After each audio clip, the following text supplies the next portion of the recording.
बच्चों आज का हमारा टॉपिक होगा fate map of discoblastoma and gastrulation. देखिए इससे पहले हम एग की पूरी एनाटॉमी कर चुके हैं और जब एग ले होता है तो किस स्टेज पे एग ले होता है उसके बाद प्रोसेस शुरू होता है।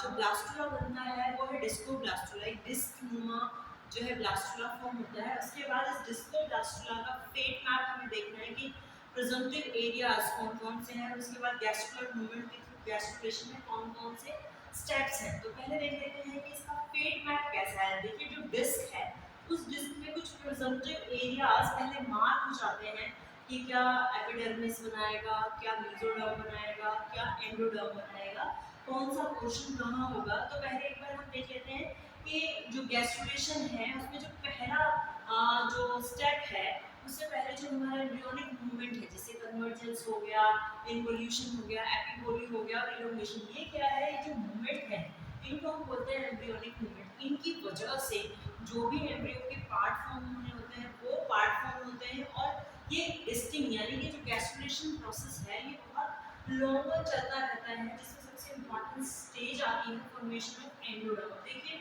फॉर्मेशन ऑफ एंडोडर्म यानी कि वो लेयर है जिससे उसका जो योग सैक है वो डाइजेस्ट होता है। इसकी दो थ्योरीज हैं कि ये किस तरीके से, जो हम देख चुके थे कि डिस्कोब्लास्टुला जो है हमारा एक्चुअली फॉर्म हो गया, उसके बाद जो ये हमारी एपीब्लास्ट है ये वाला जो हमारा पोर्शन है ये एक्चुअली क्या है, हाइपोब्लास्ट, जो एपीब्लास्ट के जस्ट नीचे। इसकी दो थ्योरीज हैं, या तो ये इनवैजिनेट कर गया या फिर ये डीलैमिनेट इस वाली लेयर से उतर के नीचे आ गया। तो जो डीलैमिनेशन वाला प्रोसेस है एपीब्लास्ट से जो हाइपोब्लास्ट बना that is actually future endoderm. तो इस कैविटी को एपीब्लास्ट और ये हमारी हाइपोब्लास्ट के अंदर की कैविटी को हमने बोला है ब्लास्टोसील। और इसके बाद जो हमारा हाइपोब्लास्ट और ये जो योग है ये हमारा क्या बनाएगा, फ्यूचर आर्गेंट्रोल यानी कि गट बनाएगा। तो जो हमारा पहला स्टेप है गैस्ट्रुलेशन में that is formation of endoderm. तो दो मान्यताएं हैं इसके लिए कि एंडोडर्म बना कैसे। दो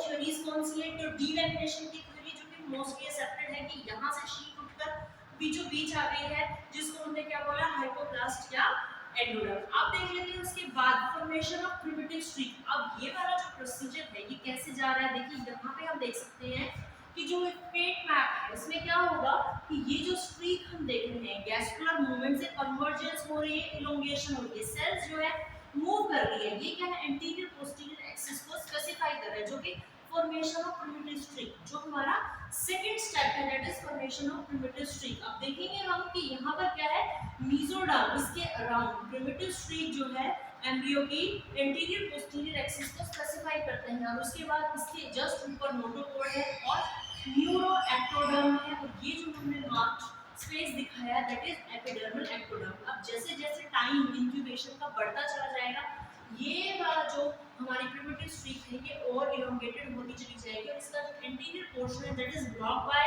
अ structure that is called Hensen's node. उसके ऊपर नोटोकॉर्ड है, सारी सेल्स इसके अंदर से माइग्रेट होती चली जाएगी। तो ये हमारा एक फेट मैप है जिससे ये पता चलेगा कि कौन सी सेल्स मेसोडर्म बनाएगी, कौन सी सेल्स एक्टोडर्म बनाएगी।